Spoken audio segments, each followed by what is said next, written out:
कहानी का नाम काली रात का साया। रात का समय था। गांव के बाहर एक पुराना हवेली खड़ा था। लोग कहते थे कि वह हवेली भूतिया थी।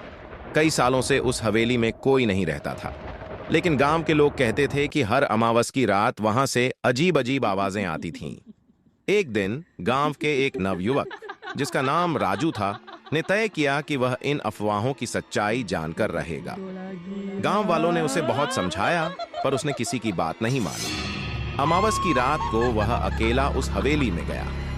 जैसे ही वह हवेली के पास पहुंचा, हवेली की दीवारें जैसे किसी अजीब शक्ति से कांपने लगी। वह डरा नहीं और हिम्मत दिखाते हुए अंदर चला गया।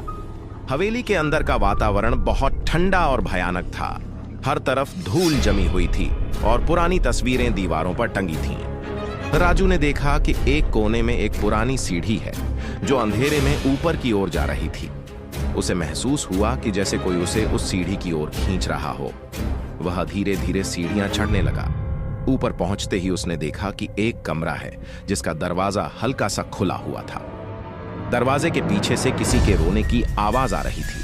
उसने दरवाजे को धक्का दिया और अंदर कदम रखा। कमरे के बीचों बीच एक पुराना दर्पण था जिसमें से धुंधली आकृतियां दिखाई दे रही थीं। तभी अचानक दर्पण में से एक साया निकलकर उसके सामने आ गया। वह साया एक महिला का था जिसकी आंखें लाल थीं और चेहरा विकृत था। राजू की सांसें थम गईं। वह पीछे हटने लगा, पर उसकी टांगें जमी हुई। महिला ने अपनी ठंडी आवाज में कहा, तुमने मेरी नींद को भंग किया है, अब तुम भी इस हवेली का हिस्सा बनोगे।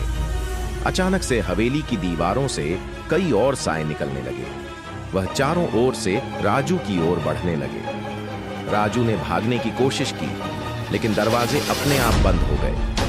हवेली की पुरानी लकड़ियां चटकने लगी और हवा में भयानक हंसी गूंज उठी। अगले दिन सुबह गांव वालों ने राजू को ढूंढा, लेकिन उसे न तो हवेली में और न ही गांव में कहीं देखा गया।